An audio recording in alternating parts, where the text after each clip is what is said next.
I, 20 male, don't feel good about my girlfriends, 19 female, roommates, and I'm not sure how to handle this. For spring break, I made the journey to visit my girlfriend, marking my first visit of the year. We attend colleges located across the country from each other, so these reunions are cherished. During our FaceTime calls, I briefly met her two roommates, who struck me as pleasant and shared similar interests with her. They had connected through social media, forged a bond, and planned to share an apartment-style dorm together, fostering a close-knit dynamic. Upon touring her dorm, equipped with a living room and dining area, I noticed the presence of 4 bedrooms. While my girlfriend and her 2 roommates each had a room, I was puzzled about the 4th. When I inquired, my girlfriend brushed it off, exchanging knowing glances with her roommates. During our first evening together after a shared meal, we lounged in their living room when an unfamiliar face entered. The girl seemed taken aback by my presence and retreated to the 4th bedroom. My girlfriend and her roommates erupted into laughter, revealing that she was their random roommate, a detail they'd omitted in our conversations. They referred to her by this moniker, concealing her identity, and seemingly delighted in her anonymity. Throughout the evening, their behavior towards her struck me as odd. When she emerged briefly, they halted their conversation, fixating on her until she retreated to her room again. Her presence seemed to disrupt the flow of their camaraderie, as she remained secluded for the remainder of the night. Before retiring for the night, I sought more insight from my girlfriend regarding her mysterious roommate and their peculiar interactions. Initially puzzled, she eventually explained that the girl was indeed nice, but simply different from them. Recounting their initial friendliness, my girlfriend disclosed that her roommates had been put off by certain behaviors, prompting the girl's retreat into solitude.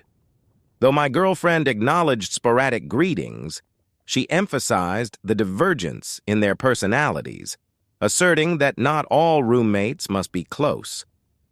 Throughout my 3-day stay, I observed the stark contrast in the girl's behavior. While my girlfriend and her roommates congregated in the living room, she remained sequestered in her room, emerging only briefly.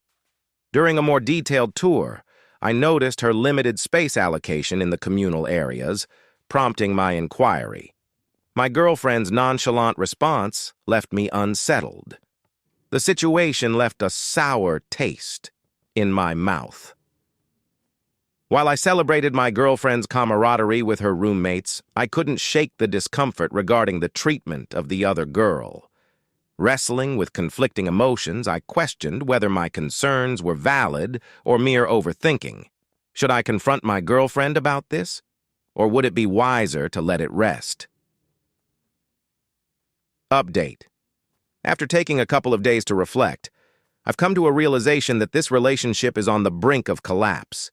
The insights I'm getting from my close ones led me to the conclusion that continuing with someone who condones such behavior is unacceptable and unwise. As the night unfolded, we went to a couple of parties together which only served to reinforce my earlier impressions. Witnessing my girlfriend and her friends in action, I couldn't shake the feeling of discomfort. It wasn't that they were overtly rude. In fact, they exhibited amiability and fun towards others. Yet, their collective demeanor displayed a lack of consideration for anyone beyond their immediate circle. It seemed as though they operated in a bubble, oblivious to their surroundings and indifferent to the impact of their actions. Feeling increasingly disheartened, I broached the topic with my girlfriend, suggesting an early departure from the session. She agreed, and we parted ways with her friends. Upon returning to her place and preparing for bed, I gently aired my concerns about her roommates. To my surprise, she openly acknowledged their discourteous behavior, labeling them as horrible bitches. However, she felt powerless to address the issue, given their shared living arrangement. Inquiring further about the other roommate, I uncovered unsettling details of past incidents. Apparently, during a previous evening out, the girl had prepared dinner and settled in the living room to watch a movie.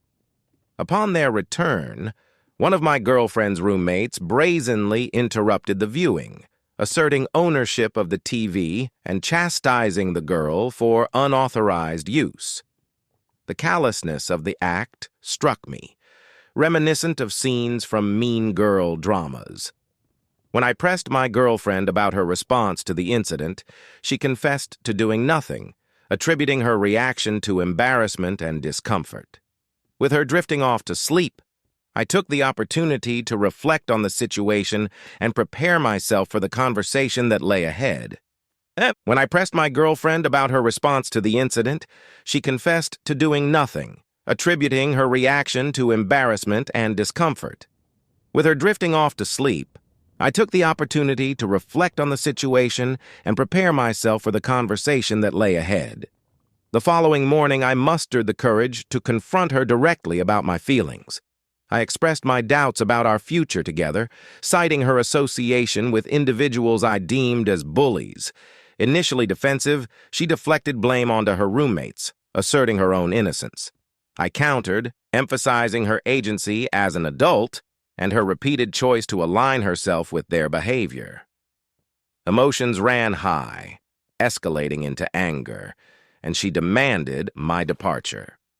After getting an Uber, I made my way to the airport.